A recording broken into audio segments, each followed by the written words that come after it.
पंडित जमुना प्रसाद द्विवेदी जी, आदरणीय पंडित ललन प्रसाद शुक्ल जी जो नित्य निरंतर कथा में उपस्थित रहे, सुरेंद्र द्विवेदी जी, आदरणीय अरविंद सिंह मास्टर साहब, राम कथा के कुशल वक्ता और यूट्यूब चैनल के माध्यम से जो नहीं पहुंच पा रहे हैं उनको भी कथा का लाभ प्रदान कराने वाले सच्चिदानंद मिश्र जी, गीता के परम विद्वान दीवान सिंह जी,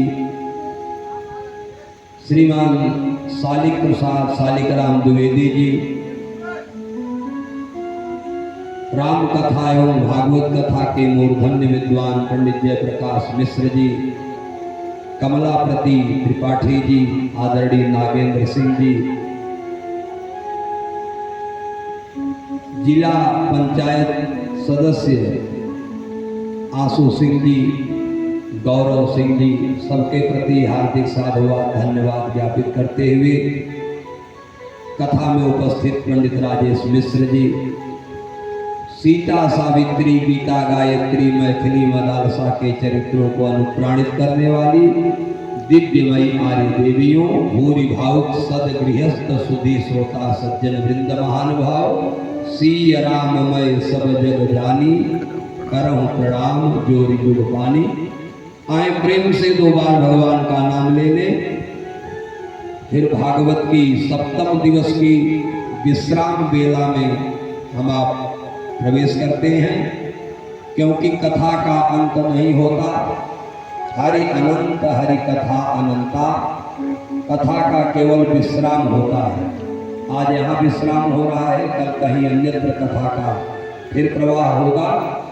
तो विश्राम की वेला में आए दो बार भगवान का नाम लेकर के परीक्षित मोक्ष सुदामा चरित्र की मंगलमयी कथा में गोता लगाकर अपने जीवन को धन्य करें।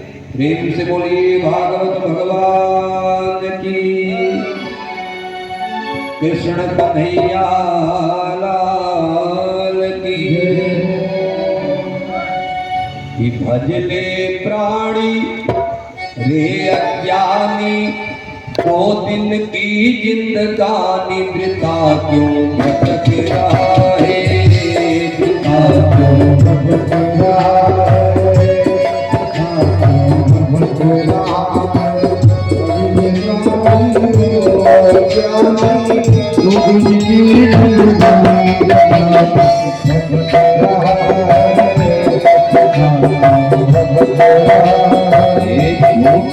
माया झूठी काया जग में क्यों आया, जगत सिर भटक रहा है, जगत सिर भटक रहा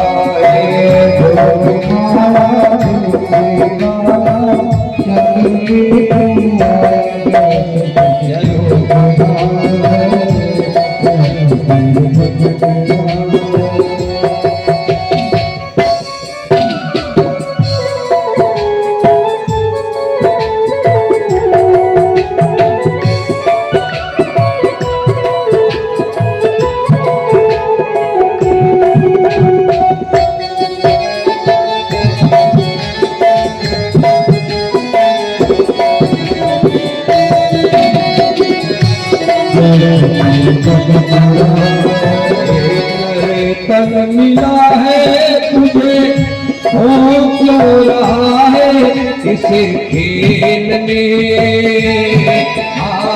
खेल में तन मिला है, हो क्यों रहा है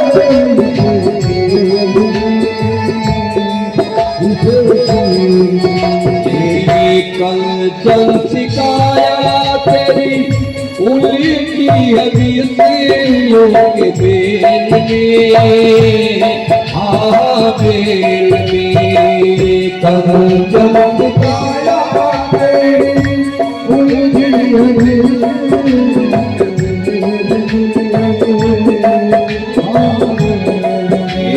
सुतयरु दारा वैभव सारा, कुछ भी नहीं तुम्हारा, जगत सिर भटक रहा है, जगत सिर भटक रहा है।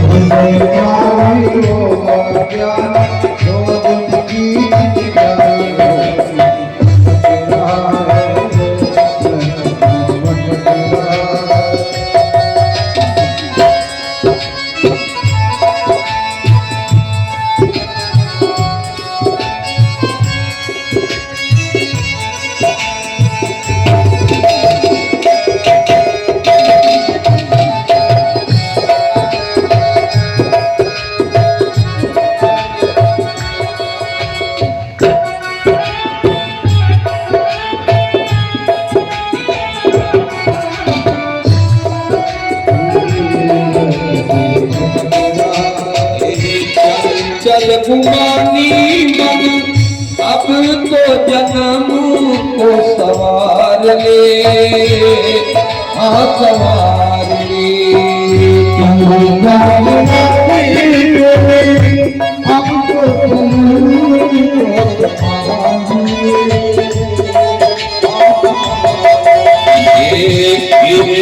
मिलेगा तुझे अवसर ऐसा बारंबार रे, बारंबार रे।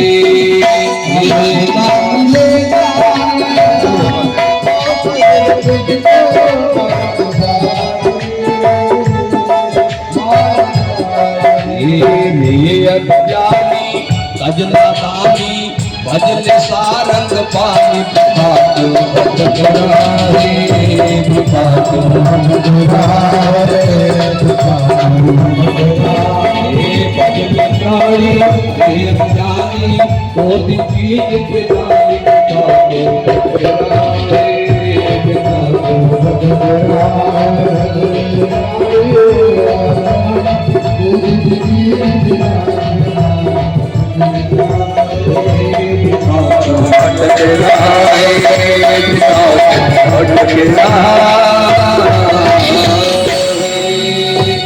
प्रेम से बोलिए भागवत भगवान की।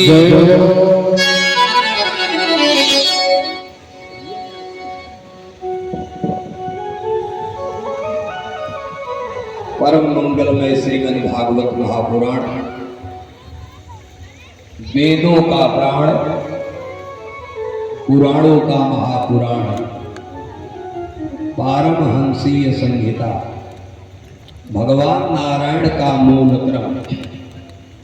नारायण से प्राप्त हुआ ब्रह्मा को, ब्रह्मा ने सुनाया देवर्षि नारद को, नारद ने सुनाया व्यास को, व्यास ने सुनाया सुखदेव को, सुखदेव ने सुनाया राजा परीक्षित को।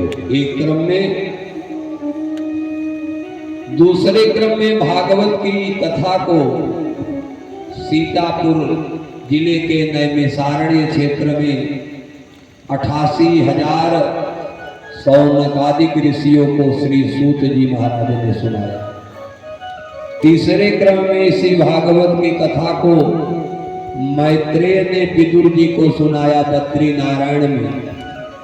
और चौथे क्रम में इसी भागवत की कथा को धुंधकारी जैसे प्रेत के प्रेतत्व नाश के लिए गोकर्ण जी महाराज ने सुनाया।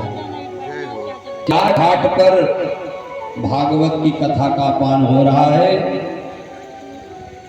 ऐसी परम मंगलमयी भागवत की कथा में हम प्रवेश करने चल रहे हैं।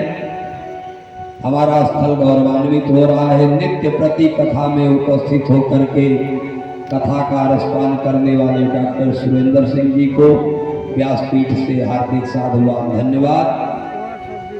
भागवत व्यास जी लिख रहे हैं भागवत में कि भाग्योदयेन बहुजन्म समर्जितेन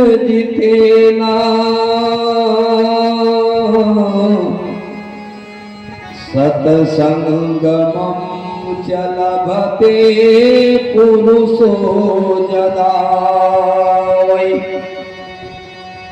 का जीवन में जब बहुत भाग्य का उदय होता है तब हमको सत्संग की प्राप्ति होती है। भाग्योदयेन बहुजन्म समर्जितेन सत्संगमं च लभते पुरुषो यदा वै। तो काय सत्संग करता क्या है? कहा अज्ञान हेतु कृत मोह मदांधकार। हमारे जीवन में जो अज्ञान है, मोह है, मद है और इसका जो अंधकार व्याप्त है, इसका नाश करके यह सत्संग विवेक का उदय कर देता है। नासम विधाय ही तदोदयते विवेक। अब जब जीवन में विवेक का उदय हो गया तो हमारा जीवन सफल हो जाता है। इसलिए एक क्षण का सत्संग जीवन की दिशा और दशा दोनों को बदल देता है। एक बार स्वामी विवेकानंद जी अपने गुरु रामकृष्ण परमहंस के पास जा रहे थे सत्संग करने। रास्ते में एक दृश्य दिखाई पड़ा। देखते हैं कि एक लोहार आग की भट्ठी में लोहा डाल करके हवा देकर गर्म कर रहा है। थोड़ी देर स्वामी जी रुक गए। जब वह लोहा आग से बाहर आया तो लोहा लाल लाल दिखाई पड़ने लगा। मानो स्वामी जी ने लोहे से पूछा कि अबे लोहे, तू स्वरूप से काला होता है, स्वभाव से ठंडा होता है, लेकिन 5 मिनट आग की सोहबत में रहने के बाद तेरे स्वरूप और स्वभाव में परिवर्तन हो गया। आग लाल लाल होती है, तू भी लाल हो गया है। आग गर्म होती है, तू भी गर्म हो गया है। आग जला सकती है, तू भी जला सकता है। लोहार आया, स्वामी जी को प्रणाम किया, कहा महात्मन, जब एक निर्जीव लोहा 5 मिनट आग की संगत में रहने के बाद अपने स्वरूप और स्वभाव में परिवर्तन कर सकता है, तो एक चेतन प्राणी अगर कथा के पांडाल में जाएगा तो उसके जीवन में निश्चित परिवर्तन आएगा। लेकिन यहाँ पर आना इतना सरल नहीं है। गोस्वामी जी लिख रहे हैं कि यही सर आवत अति कठिनाई, यही सर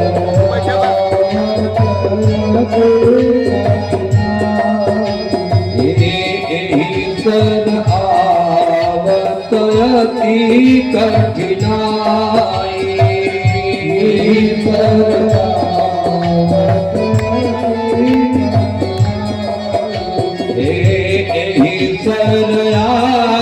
वतयति कठिनाई,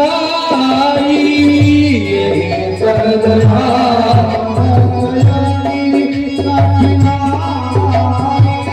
राम कृपा बिनुआई न जाई, राम कृपा बिनुआई न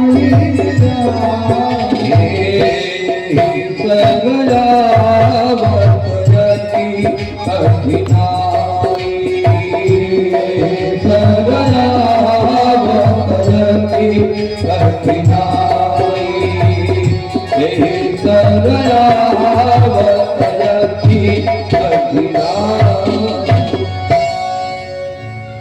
यहाँ पर आना बहुत कठिन है। राम अति हरि कृपा जाहि पर होई, तो पाँव देत यही मार्ग सोई। जब अति कृपा होती है तब कोई सत्संग के पांडाल में पांव रखता है। तो ऐसी अतिशय कृपा के परम बड़भागी आप सब हैं जो समापन सत्र की बेला में उपस्थित होकर के मोक्ष की कथा श्रवण करने हेतु पधारे। कल भगवान ने भागवत के कथा कार्यक्रम में रुक्मिणी से विवाह संपन्न किया। आए भगवान के 1-2 विवाह की लीला को संपन्न करने के पश्चात सुदामा चरित्र और परीक्षित मोक्ष की तरफ बढ़ते हैं। भगवान ने एक विवाह किया सत्यभामा के साथ।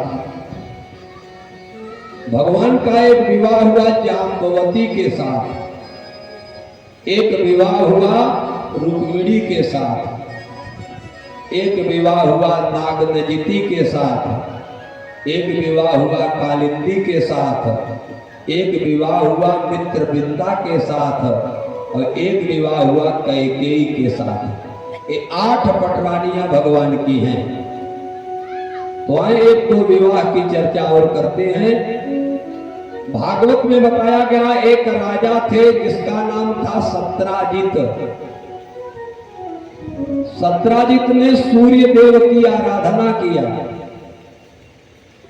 अगर कोई मनोवांछित फल प्राप्त करना चाहे तो उस वैष्णव को सूर्य देव की आराधना करनी चाहिए, ऐसा भागवत में बताया गया। क्योंकि सूर्य नारायण प्रत्यक्ष देवता है। 8 देवता हमारे प्रत्यक्ष हैं जो नित्य दिखाई पड़ते हैं। उसमें पहला स्थान सूर्य देव का ही है। और सूर्य देव की एक विशेषता और है, ये हनुमान जी के गुरु भी हैं। हनुमान जी ने शिक्षा इन्हीं से प्राप्त किया।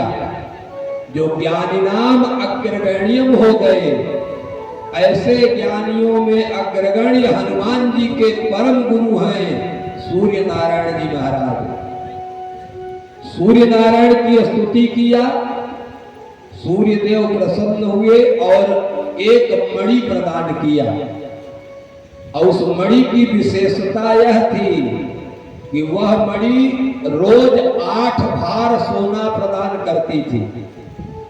और शास्त्रों में 8 भार सोने का परिमाण 160 किलो बताया गया है कि 160 किलो सोना वह मणि रोज प्रदान करती थी। मणि कई प्रकार की होती है, लेकिन सबसे सुंदर मणि है भगवान का नाम। आप कहेंगे कि अभी मणि है, तो गोस्वामी जी लिख रहे हैं कि राम नाम चिंता मणि सुंदर, राम नाम चिंता मणि सुंदर, हे राम नाम चिंता मणि सुंदर, राम नाम चिंता बसाई करुणी जाके बसाई करुणी राम नाम चिंता बड़ी सुंदर, राम नाम चिंता बड़ी सुंदर, राम नाम चिंता बड़ी सुंदर।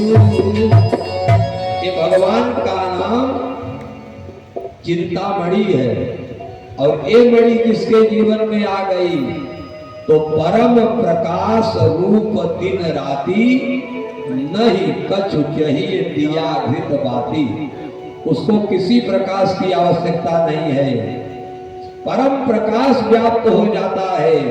तुलसी भीतर बाहर जब चाहे से उजियार, तो राम नाम मणि दीप धरी जीह देहरी द्वार। जो अपने जिह्वा पर राम नाम की मणि को धारण कर लेता है, उसके अंदर और बाहर सर्वत्र प्रकाश ही प्रकाश पैदा हो जाता है।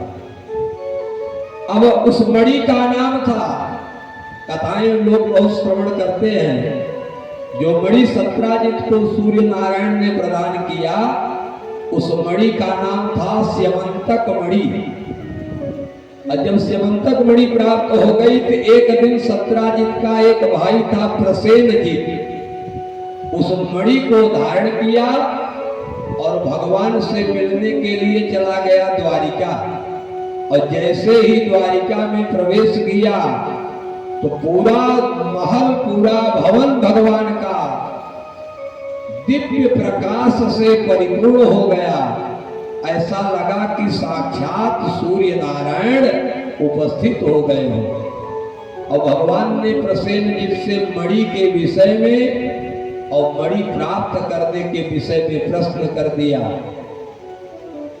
और जब ही मणि को धारण करके वापस भगवान से मिलकर प्रसेनजित आया, महल से बाहर थोड़ी ही दूर चला था, एक शेर ने प्रसेनजित के घोड़े पर आक्रमण किया और प्रसेनजित मारा गया। शेर ने मणि छीन लिया।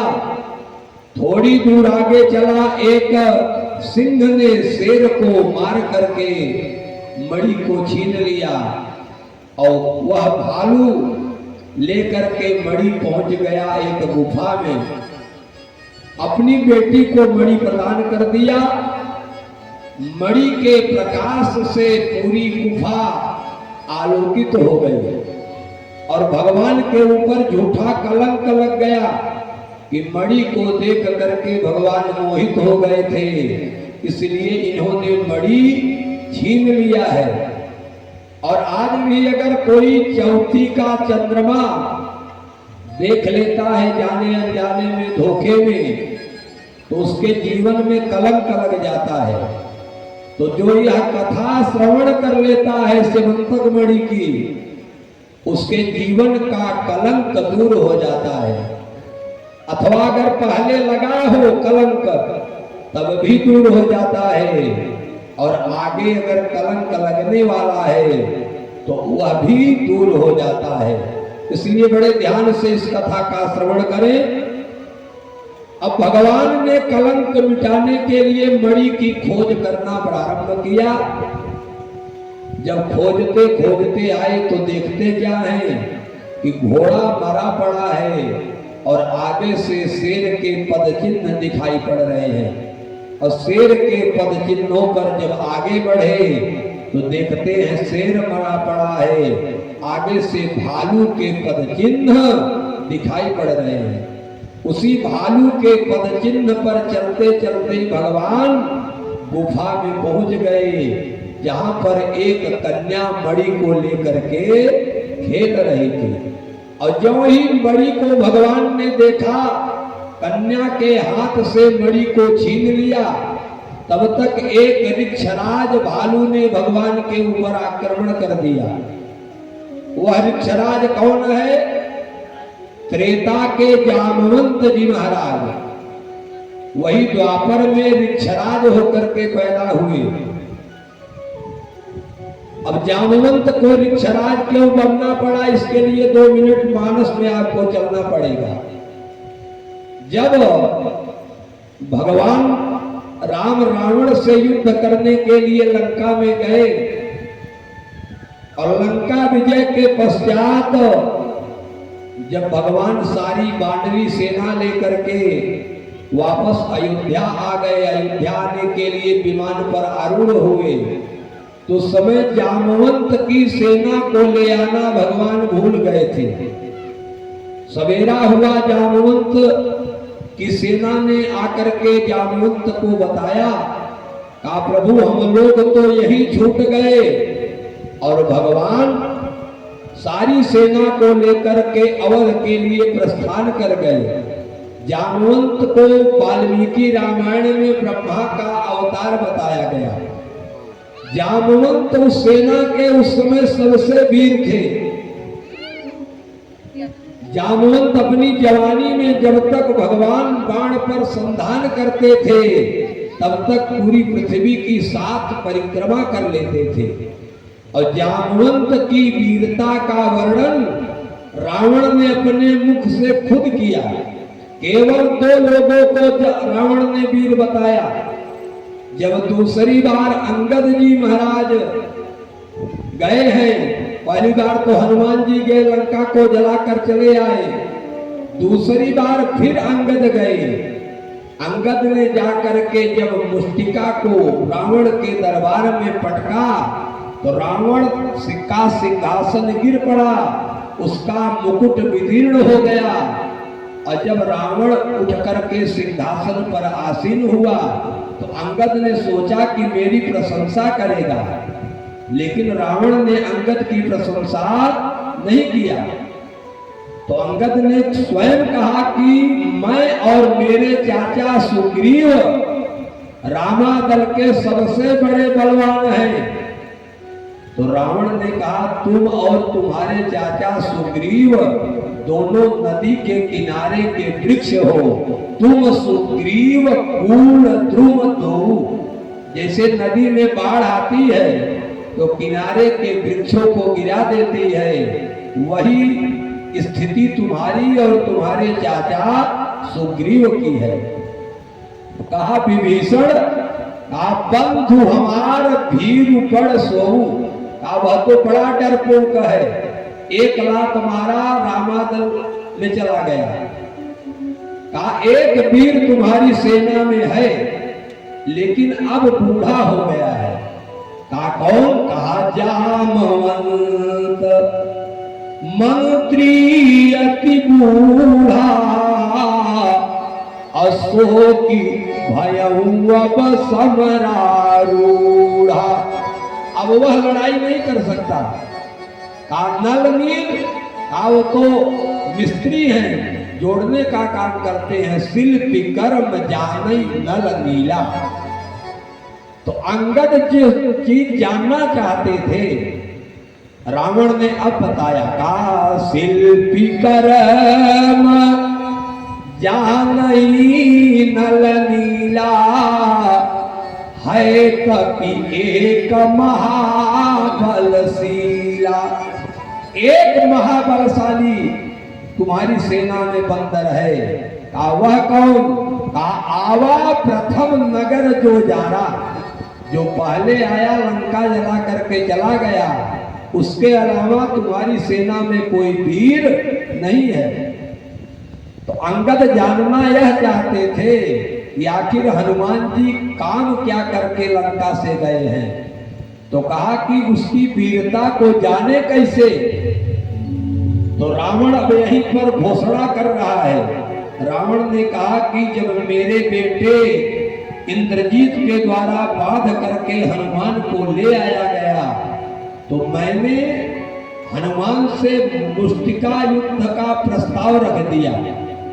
तो हनुमान जी ने कहा भैया पहले आप ही मुक्का मार लो, क्योंकि मेरे मारने के बाद बचोगे कि नहीं इसकी कोई गारंटी नहीं है।